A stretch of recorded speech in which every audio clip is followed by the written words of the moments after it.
সালামু আলাইকুম ভিউয়ার্স।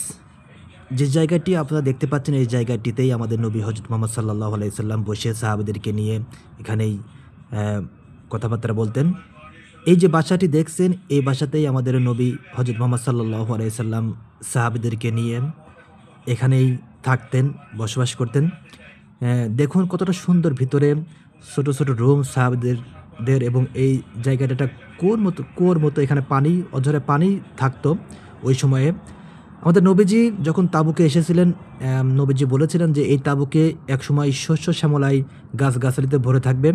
ঠিক তারই আমরা এখন সুফল দেখতে পাই। এই তাঁবুকে কিন্তু গাছগাছালি, ফলমূল দিয়ে সব কিছুতেই কিন্তু এই তাঁবুকে একেবারে ভরপুর, কোনো কিছুর অভাব নেই।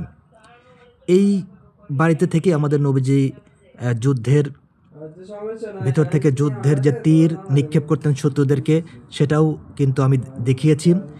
উপরে এবং নিচে প্রত্যেকটা রুমেই আমাদের সাহাবেরা থাকতো এবং নবীজি থাকতো, এবং এখানে কিন্তু নামাজের জায়গা রয়েছে। সাহাবেদেরকে নিয়ে আমাদের নবীজি যুদ্ধের সময় নামাজ পড়তেন এবং আমাদের নবীজির ব্যবহার করা অনেক জিনিস রয়েছে এইখানে। দেখুন এই রুমগুলা একেবারে দেখলে পরে মনে পড়ে যায় আমাদের ওই সময়ে নবীজি যেভাবে যেরকম রুমগুলা ছিল, ঘর ছিল, ঠিক তারই একটি দৃশ্য মনে পড়ে যায় যে আমাদের নবীজি সময় যেরকম ঘর দরজা, দেখুন কতটা সুন্দর আমাদের নবীজি এগুলো ব্যবহার করতেন, এই রুমে থাকতেন। উপরে এবং নিচে পাশে কিন্তু রয়েছে একটি বরই গাছ। আমাদের মৃত্যুর শেষ সময়ে কিন্তু এই বরই গাছের পাতা দিয়ে আমাদের শেষ গোসল করানো হয়। সেই গাছটি কিন্তু এখনও এইখানে একেবারেই জীবিত রয়েছে। এই জায়গাটি হলো নামাজের স্থান। আগে আমাদের নবীজি সাহাবাদেরকে নিয়ে এই জায়গাতে নামাজ পড়তেন। অনেকগুলা রুম কিন্তু আমি আপনাদেরকে দেখিয়েছি, এটিও আরেকটি রুম। দেখুন কতটা সুন্দর, দেখলে পরে একেবারেই আমাদের প্রাণের নবী হযরত মুহাম্মদ সাল্লাল্লাহু আলাইহি সাল্লামের কথা মনে পড়ে যায়। তার স্মৃতি আমাদের চোখের সামনে ভেসে ওঠে এই ঘরগুলা, এই রুমগুলা দেখলে পরে।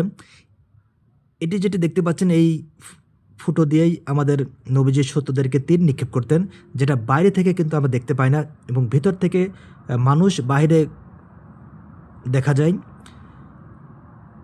আগে যেরকম ছিল ঠিক তেমনই আছে, কিছুটা দৃষ্টিনন্দন করেছে সৌদি সরকার, একটু দেখার জন্য ব্যবস্থা করেছেন আমাদের সৌদি সরকার। দেখুন অনেকগুলা রুম এই জায়গাতে রয়েছে। যেটা আমরা বলি তাবুক যুদ্ধে আমাদের নবী হযরত মুহাম্মদ সাল্লাল্লাহু আলাইহি সাল্লাম বিনা রক্তপাতে এই যুদ্ধে জয়লাভ করেছিলেন। তাবুক যুদ্ধ, এই তাবুক যুদ্ধে যে রুমটিতে যে বাড়িতে ছিলেন সাহাবাদেরকে নিয়ে, সেই বাড়িটি এটি আমাদের নবীজির ব্যবহার করা ওই সময় অস্ত্রর